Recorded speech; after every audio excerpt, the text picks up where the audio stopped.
like adopting the woke ideology. No one adopts it more heavy and hardcore than California. I guess I'm so just like Over it. I'm just out of the loop, you know, like it's I don't know, it's weird. It's like one of these things. I remember when we moved back to New York, you know, I started doing shows again, and it was like for the first time, and like it was first time like 4 months that like I did shows for a crowd that like kind of groaned and had like pushback on like ideas or words. Because you've been in Miami. I've been in Miami, and we've been on the road, and I've been performing for my guys, right? Yeah. So it's like they understand what they're coming into. And what's so interesting is I used to be so angry at that. I'd be so angry when audiences do that. I'd be like, why are you guys being fake? Why are you lying to yourselves? You're being hypocrites. You're laughing at this part of the joke, which is way worse than this part, but just this one bad word makes you feel uncomfortable. And then I realized, like, these people would all act the exact same way as the people at my shows if they were in that environment. This is just an unfamiliar environment for them. They're at the Comedy Cellar, but they're there with their coworkers. They might not want their coworkers to know that they find trans jokes funny, or homophobic jokes funny, or racist jokes funny. There's a level of discomfort because they're with their coworkers. I think that's when unique to New York City. I think it's like you know how you should be, and you know how you should be in public, and you also know how you are. And I think the great thing, at least that I've been able to experience, is people get to be who they are at these shows, right? So like everybody knows that everybody could get it, any race, religion, anybody. If you're trans, you're gonna get it. Everybody's getting it at the shows. Right. So everybody submits to that when they walk in. They're okay.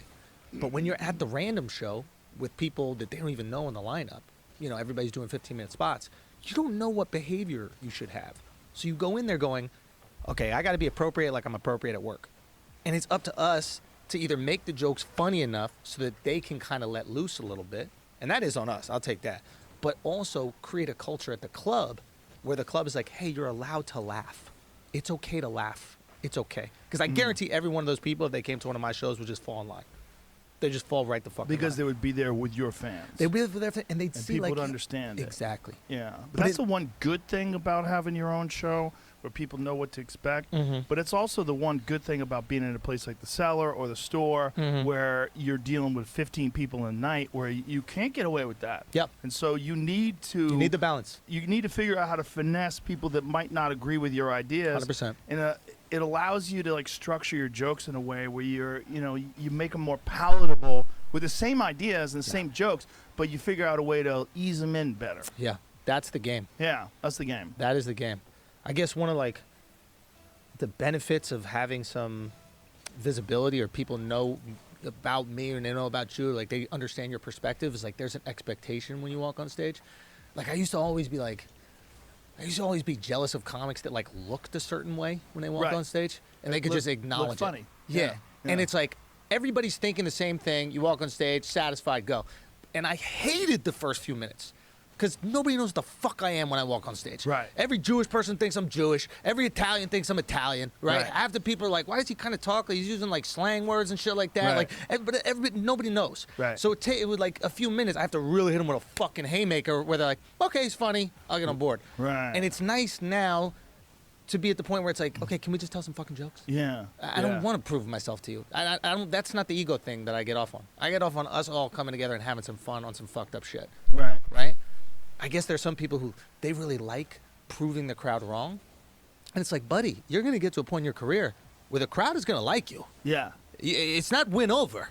The goal is not be like, oh, I didn't think he was funny. He was. That's a fear that a lot of people have. They're going to get soft because of that, because they're going to have their own crowd. You're as hard as you are. That's true. Come, you know what I mean? Like some accountability. Like, you know if the joke's trash. Right. Like, we've all been on the You road. should know. We hear something, and we're like, Yeah. all right, that got too big a laugh. Right. I need to work on that for me. Right. You know, like that. It's one of those things where it's like, you know, you're not performing for the back of room. Like I don't believe in that. Like you perform for the people who are there. Yeah. But you think about it a little. Well, you know if you're doing something that's hack. Yes. Or you know where you're taking a shortcut or you're doing a cheap laugh. Yeah, for sure.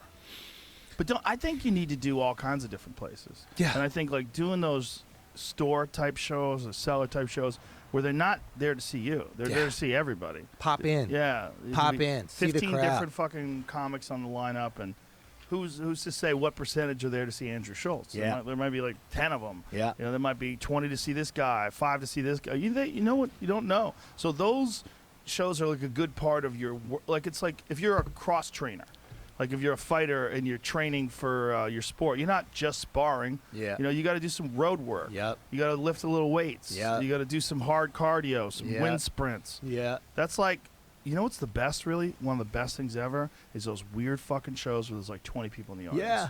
They are the best for you. Dude, there's a show, Will Sylvince, a comic in New York, and he runs it at like the upstairs room at the Cellar, and it's just called New Jokes. And he does it, and it's similar to Jeremiah's Stand up on the spot. stand up on the spot, but it's not like where they just throw something at you and then you do it, right? You do any new ideas you have, but my favorite part of it is afterwards Will comes up with you. And you kind of talk about the bits together in front of a crowd. And all of a sudden, you're like, I'm finding tags. I'm finding a different angle that I didn't see. You know, sometimes you're like too close to a joke. You're like Right. trying to make it work because it's like right in front of you. And if it was somebody else's joke, if it was your friend's joke, you'd be like, bro, what about going this way? Right. There's something about being so close to it Yep. that it almost like limits creativity a little bit. You're like, the laugh is almost there. I'm gonna kind of grind this. I'm gonna grind this. But the reality is,